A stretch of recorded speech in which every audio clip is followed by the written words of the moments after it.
vir falar com as pessoas, veio estar junto. Ele compadeceu dos que sofriam. Ele não reclamou. As pessoas humilharam ele, pensando que ele não era nada, chamaram ele de endemoniado. Mas ele nunca se preocupou com isso. A grande preocupação de Jesus Cristo era fazer a vontade do Pai.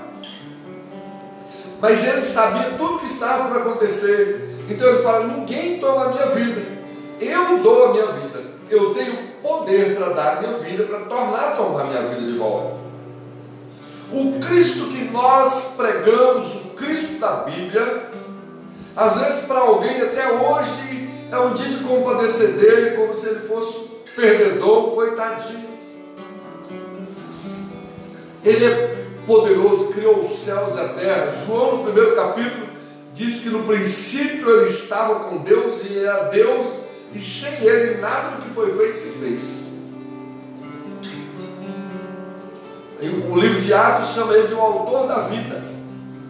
Então, o Senhor que criou todas as coisas, ele, por amor, acho que a gente precisa conhecer mais o Senhor Jesus. A Bíblia Sagrada aponta o tempo todo para o Cristo Salvador, é a única esperança. Ele é o único mediador entre Deus e o homem. Só tem uma maneira para o homem chegar até Deus, através de Cristo. A gente sabe que muitas pessoas famosas já morreram, inclusive muitos homens de Deus e mulheres de Deus, como Abraão, Ana, Sara, Rebeca, Isaac e muitos outros famosos, artistas, cantores e outros mais. Mas existem pessoas que morreram e que hoje as pessoas adoram. E ora como se essas pessoas pudessem fazer alguma coisa. Mas o único que no túmulo dele está escrito: ele não está mais aqui. Os próprios anjos dizem assim: que vocês estão procurando entre os mortos aquele que está vivo. O que eu quero dizer para você, eu sei que você sabe, mas é o dia da gente declarar essa palavra, que ele está vivo. Ele reina para todo sempre. A palavra de Deus diz lá em Colossenses 2,14, diz que havia um escrito de dívida que era contra nós em suas ordenanças, mas ele deu a sua vida e cravou na cruz e pagou o preço. O apóstolo Pedro, no primeiro capítulo, versículo 18, diz que sabendo que não foi com coisas corruptíveis que ele nos comprou, mas foi com o seu precioso sangue. Não foi com ouro, não foi com prata, foi com o seu precioso sangue. E quando ele vai na cruz, a gente observa, ele na cruz não foi fácil. Na cruz não foi fácil.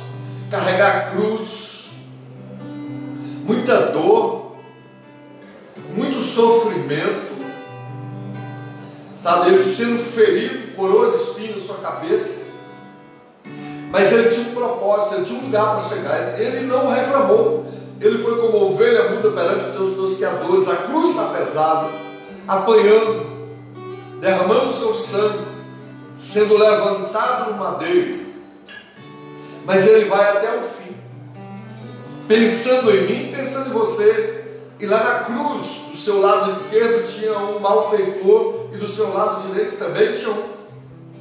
E um zombava, mas lá na cruz começa o grande trabalho da salvação. A história da humanidade existe o antes da cruz e o depois da cruz, o antes da morte de Jesus e o depois da morte de Jesus. Antes da morte, a antiga aliança, vivemos o tempo da lei. Após a morte de Cristo, nós vivemos a graça. E lá na cruz, ele começa salvando ali. Um daqueles malfeitores disseram: Senhor, ou seja, eu creio no Senhor, eu sei que sou um pecador. Olha a visão daquele moço que estava sendo crucificado ali. Eu sei que sou um pecador e mereço ser condenado. É isso que ele falava. Mas Senhor, eu creio que o Senhor pode me perdoar. Esse é o grande segredo, reconhecermos que nós somos pecadores. Isso é verdade, mas reconhecer que existe um único que pode nos perdoar, que é o Senhor Jesus. E quando ele reconhece e fala: Senhor, lembra-te de mim quando estiver no teu reino. E Jesus disse: ainda hoje estarás comigo no paraíso. Não foi fácil, foi muito terrível, mas Jesus, ele completa a obra, ele derrama o seu sangue, e ele fala: Pai, está consumado, a obra da salvação está concluída, receba o meu espírito.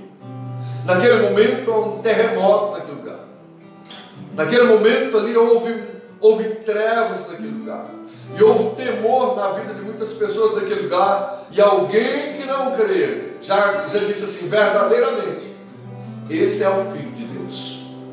Sabe que tremendo é quando nós reconhecemos que o Senhor Jesus é o Filho de Deus. Naquele momento que ele morre, o véu do templo rasga de cima a baixo. As pessoas até então não tinham acesso livre até Deus. Era necessário sacrificar um animal, derramar o sangue de um animal. Aí então o sacerdote ia como representante e levava os pecados das pessoas. Mas quando Jesus Cristo morre, ele fez o sacrifício perfeito, ele derramou o sangue perfeito. Então agora não tem mais necessidade de fazer sacrifício. O sacrifício que Jesus Cristo fez na cruz do Calvário é suficiente para sempre. O sacrifício de animais sempre tinha que repetir, e sempre que as pessoas voltavam até o sacerdote, tinha que fazer o sacrifício. Mas agora Cristo derramou o seu sangue e fez o sacrifício perfeito. Quando o véu do templo rasga de cima a baixo, isso quer dizer que agora nós temos completo acesso. Então nós não precisamos agora de um sacerdote mediador. Agora o véu rasga e nós temos acesso. É por isso que a palavra de Deus diz em 1 Pedro 2,9 que vocês agora são geração eleita, nação santa, sacerdócio real. Agora nós somos sacerdócio. Agora nós somos propriedade exclusiva de Deus. Antes não éramos o povo de Deus. Agora todos quanto receberam foi dado o poder de ser feito filho de Deus. Mas após a sua ressurreição, tremendo, aquelas irmãs estavam ali preocupadas: cadê o corpo dele? Eu acho que foi tremendo esse momento. Quando elas vão lá no túmulo, levando ali os seus perfumes, quando elas vão ali, elas foram surpreendidas porque a pedra estava removida. E elas assustaram. E a palavra que elas receberam, elas já tinham ouvido essa palavra, mas é a palavra que elas precisavam. É o Cristo que venceu a morte, é o Cristo que venceu o pecado, é o Cristo que ressuscitou o seu próprio corpo, e que fala, aqueles anjos falam ali para ela: por que vocês estão procurando entre os mortos? Por isso que hoje é celebração, porque estão procurando os mortos, entre os mortos aquele que está vivo. E o Senhor Jesus ainda ficou, depois que ressuscitou, num período de 40 dias ele ficou na terra, dando provas infalíveis que ele está vivo. O Tomé duvidou, mas o Senhor Jesus aproximou de Tomé e disse: Tomé, põe aqui o seu dedo na minha ferida, coloca o seu dedo aqui, mostrou a mão furada. Naquele momento Tomé não teve dúvida nenhuma, disse: Senhor meu e Deus meu. Eu quero que você não tenha dúvida nenhuma que Ele vive. A minha esperança e a sua esperança é porque existe um Cristo vivo, existe um Cristo onisciente, onipresente, onipotente, que vive e reina para sempre.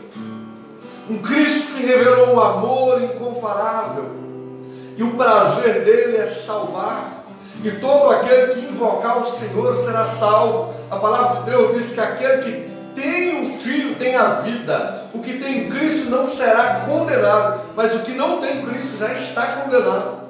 E nós vivemos um tempo oportuno, como as próprias pessoas que crucificaram Jesus, em Atos, no capítulo 2, na festa de Pentecostes, estava aquela multidão reunida ali, e Pedro começa a explanar a palavra, e Pedro começa a dizer para aquela multidão de pessoas, quem é Jesus? O Filho de Deus, o Salvador, o Messias, aquele que vocês crucificaram, é o Salvador. Ele está vivo, ele ressuscitou.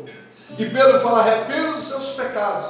E aqueles homens perplexos, temendo a Deus, crendo no poder do Senhor Jesus, eles mesmos tinham crucificado Jesus, mas Jesus é especialista em perdoar. Lá na cruz, o povo que estava crucificando ele fala, Pai, perdoa o pessoal, eles não sabem o que está fazendo. Mas aqueles que crucificaram que crucificaram Jesus, Pedro pregou para eles, e eles disseram, o que a gente faz agora? Nós crucificamos ele. Ele falou, creia nele, arrependa dos seus pecados e receba o batismo, receba o perdão dos pecados. Só em um dia, 3.000 pessoas. Olha o resultado da morte de Cristo. Só um dia, quando ele morre para salvar. Se ele tivesse que morrer para salvar um só, ele já morria. Se ele tivesse que morrer só por mim ou só por você, ele daria a vida dele só por um. Mas que obra poderosa é essa? Só em um dia, uma pregação de Pedro falando quem é Jesus, o Filho de Deus, o Salvador, ele é o único Salvador, e as pessoas arrependeram, e só em uma pregação 3.000 almas se arrependem e se convertem. Imagina a satisfação do Filho de Deus, dizendo assim, como valeu a pena eu ter morrido na cruz, eu ter derramado o meu sangue, eu ter sofrido humilhação, mas agora, olha quanta gente sendo salva. No livro de Apocalipse, tremendo a passagem, me parece que é Apocalipse capítulo 4, que quando o anjo mostra para João uma visão, e João vê uma multidão de pessoas com vestes brancas e com palmas nas mãos, e o anjo pergunta para João, você sabe quem são esses? E João fala, eu não sei quem é. Ele fala, esses aí são aqueles que vieram da grande tribulação, que lavaram as suas vestes no sangue do Cordeiro. Uma grande multidão que não se podia contar, mas que lavaram as suas vestes no sangue do Cordeiro, com vestes brancas, ou seja, limpo de toda mancha, de toda mácula, de todo pecado. Imagina o Senhor Jesus, a sua alegria, uma grande multidão sendo salva, porque ele foi na cruz. O grande propósito de Jesus Cristo na cruz é salvar a sua alma, é salvar almas. E ele vai, durante 40 dias, ele fica na terra. 1 Coríntios capítulo 15, versículo 6, diz que ele foi visto por aproximadamente 500 irmãos. O próprio Tomé tocou nele. O Senhor Jesus, ele resgata Pedro que tinha negado ele. Ele aproxima de Pedro. Ele fala, Pedro, tu me amas. Isso foi depois da ressurreição. Se você me ama, apacenta os meus cordeiros. Ele vai no caminho de Emaús, onde os discípulos estavam tristes e desanimados, e ele resgata eles. Durante 40 dias ele come, porque o seu corpo foi ressuscitado, não apenas o espírito. É muito importante isso. Tomé pôde tocar nele, e ele falou, tem alguma coisa de comer? Temos aqui um peixinho. Falei, daí, quero comer um peixinho. Comeu com eles, ficou com eles num período de 40 dias. Aí quando nós lemos em Atos, no capítulo 9, ele fala, eu vou para o Pai, mas eu não vos deixarei órfãos. Eu vou, mas o Espírito Santo virá. Depois de cumprir o seu ministério, ele vai subir para o céu. No livro de Atos, no capítulo 1, versículo 9 e 10, a palavra de Deus diz que ele é tomado, ele sobe para o céu, envolto em uma nuvem. E os discípulos ficaram olhando para cima, olhando ele subir envolto numa nuvem. E se coloca diante deles varão de branco, e diz assim: porque vocês estão olhando aí para o alto.